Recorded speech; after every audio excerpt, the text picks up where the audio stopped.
کہ خواب بڑے مشہور ہیں، تو لیٹسٹ جو چل رہا ہے تحریک عدم اعتماد آئے گی نہیں آئے گی، عمران خان رہیں گے یا جائیں گے، اس پہ کوئی خواب دیکھا آپ نے؟ میں نے تو پہلے ہی کہا تھا کہ عمران خان کے لیے دو راستے ہیں، یا تو ووٹ آف نو کانفیڈنس یا خود ریزائن یا خود ڈسال اسمبلی کرے گا۔ تو ڈیفینیٹلی حالات مارچ تک ایسے لگ رہے ہیں کہ ووٹ آف نو کانفیڈنس بھی آ سکتا ہے اور خود اسمبلی یہ ڈیزال بھی کر سکتا ہے، اور اسی سال میں الیکشن ہو سکتی ہیں، کیونکہ یہ 2 ماہ بڑے امپارٹنٹ ہیں اور 23 مارچ تک بڑے امپارٹنٹ دن ہیں جس میں بہت سے کرائسس آئیں گے عمران خان کے لیے، اور دن بدن حالات ایسے ہوتے جائیں گے کہ ان سے ایک غلطی پھر اس غلطی کے اوپر دوسری غلطی ہوتی جائے گی، اور ڈیفینیٹلی ایسے ڈیسیشن ان سے کروائے جائیں گے جو ان فیوچر ان کے لیے مسائل کھڑے کریں گے۔ آج کے باہر گھومنے والے کل اندر بھی ہو سکتے ہیں، تو ایسے حالات میں دیکھ رہا ہوں۔ سر، آپ کو لگتا ہے کہ جو 23 مارچ کی پریڈ ہوگی اس میں عمران خان بطور وزیر اعظم شرکت کریں گے؟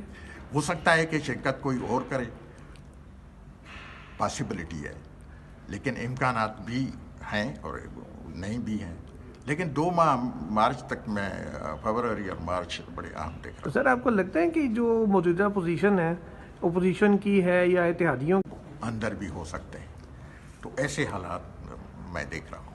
سر، آپ کو لگتا ہے کہ جو 23 مارچ کی پریڈ ہوگی اس میں عمران خان بطور وزیر اعظم شرکت کریں گے؟ ہو سکتا ہے کہ شرکت کوئی اور کرے، پاسبلٹی ہے، لیکن امکانات بھی ہیں اور نہیں بھی ہیں، لیکن 2 ماہ مارچ تک میں فروری اور مارچ بڑے اہم دیکھ رہا ہوں۔ سر، آپ کو لگتا ہے کہ جو موجودہ پوزیشن ہے اپوزیشن کی ہے یا اتحادیوں کی ہے، تو اگر تحریک عدم اعتماد آتی ہے تو کامیاب ہو جائے گی؟ ڈیفینیٹلی اس وقت کے حالات کو دیکھتے ہوئے میں کہہ رہا ہوں کہ کامیاب ہو جائے گی، کیونکہ سب جو اپوننٹ ہیں بے شک اپنے اختلافات ہو آپس کے پارٹیز میں، لیکن اب اس پہ متفق ہیں کہ ووٹ آف نو کانفیڈنس لایا جائے، لیکن یہ ہو سکتا ہے کہ ووٹ آف نو کانفیڈنس سے پہلے ہی اسمبلی ڈیزال کرے، کہ اپنے ملک کو بتانے کے لیے کہ میں یہ کرنا چاہتا تھا اور نہ کر سکا کیونکہ میری حکومت گئی۔ تو سر، یہ سارے موو کے پیچھے کون ہے؟ اصل بندہ تو وہ ہوتا ہے جو پیچھے ساری ڈوریاں ہلا رہا ہوتا ہے، تو یہاں ڈوریاں کون ہلا رہا ہے؟ پیچھے جو ہوتا ہے وہ نظر نہیں آتے ہیں، وہ ہو سکتا ہے کہ نظر نہ آنے والے ہو یا کوئی اور ہو، بہرحال حالات سنگین نظر۔ سر، آپ کا اشارہ خلائی مخلوق کی طرف تو نہیں؟ نہیں، میں خلائی مخلوق پہ یقین نہیں رکھتا ہوں۔ اچھا، طلائی مخلوق کی thank you sir. Thank you.